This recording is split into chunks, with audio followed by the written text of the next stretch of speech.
So, a little bit of game theory here. We were talking about this a little bit ago. Halo 3 is the the go-to MLG game. Yeah.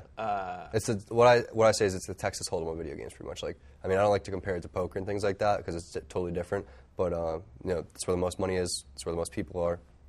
Yeah, and I have my theories too as to why Halo 3 is not only so popular, but it's also the most widely used game in these competitions, other than maybe Counter-Strike still, which is crazy. But a lot of the leagues in America for Counter-Strike have kind of WSVG was a big competitor of MLG, and just like in any league, the NBA and the NFL had competitors too when they were growing, but the WSVG went down, so Counter-Strike and CGS also went down too, which was huge. So I know that game is really competitive. I know those players are really good, but I see Halo maybe the last couple of years has gotten a lot bigger. Yeah, and it's kind of telling because Halo is back up on top of Xbox Live, vying for #1 with Call of Duty 4, even though these games are nowhere near the most recent releases, because it's Left 4 Dead and Gears 2 and, these other games have kind of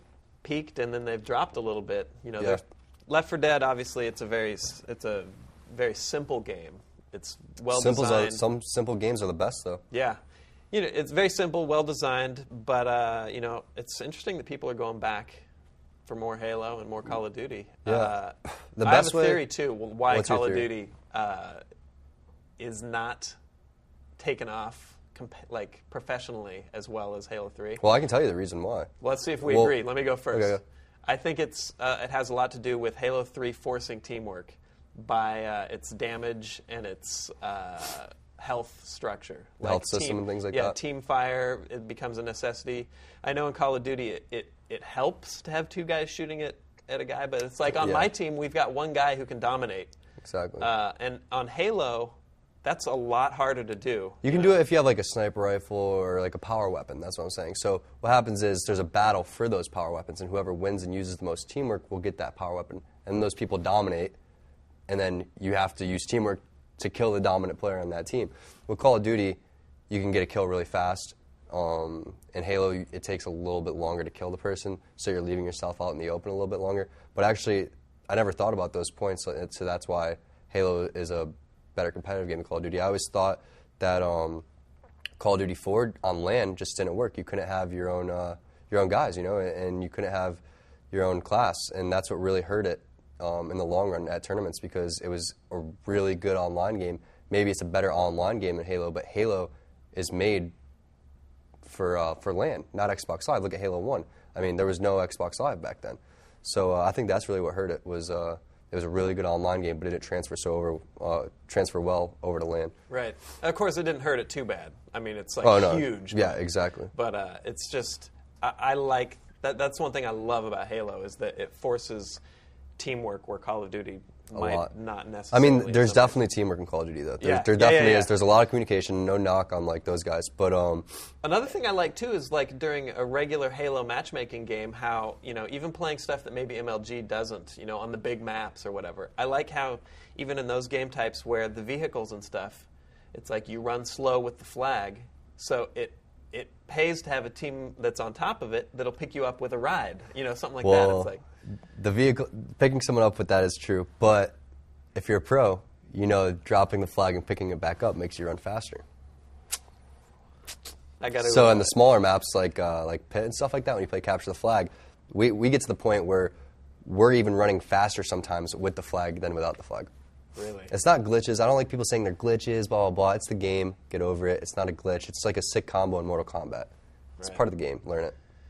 Well, this is why you're getting paid $100,000. Not trying to be mean. It really drives me nuts when I go on the forums and I try to go onto the G4 and the X-Play forums as much as I can, and people are really positive and they really enjoy the tips. There's always the one person that's in there who's like, man, stupid glitches. He'd be nothing without the glitch. It's like, dude, I didn't know about the glitches when I first played the game. Other people started using them, so I wanted to use them too. That's how it goes. And you want to find hiding spots and things like that on the map. It's not cheating. It's being smart, and it's not camping. I'm one of the most aggressive players in the game.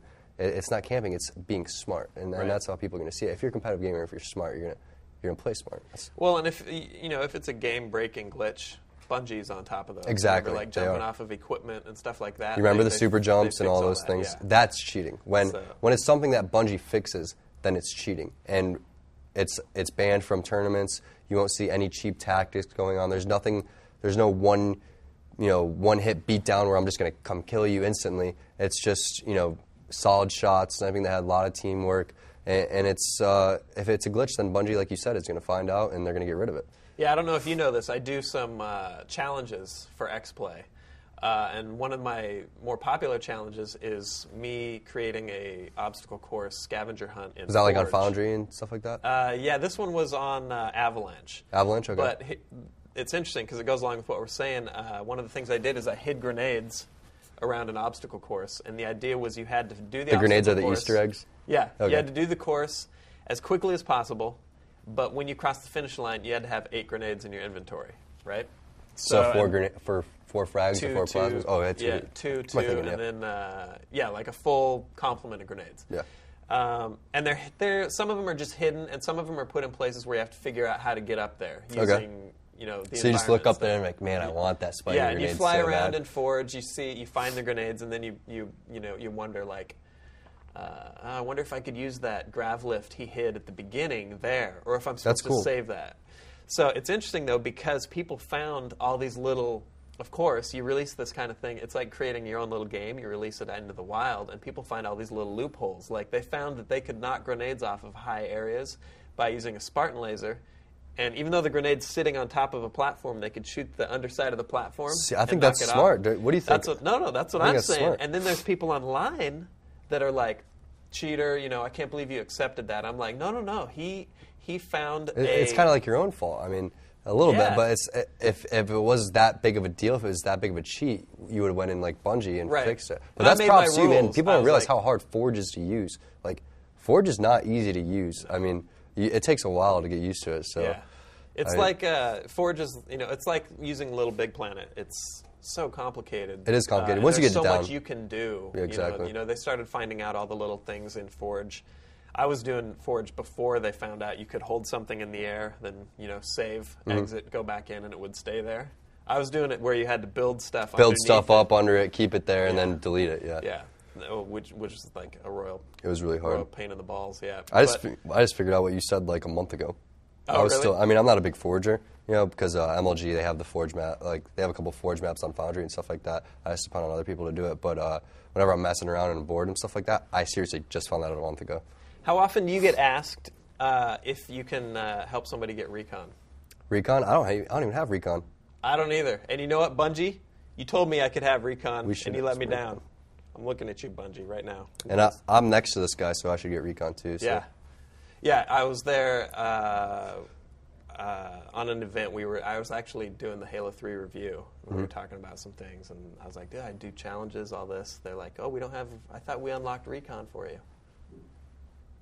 No. And they're like, "Oh, we're gonna unlock recon for you." No. I'm bitter. I'm like a bitter internet nerd posting hate mail for you, Bungie. Just kidding. I love you. I love you, Dame.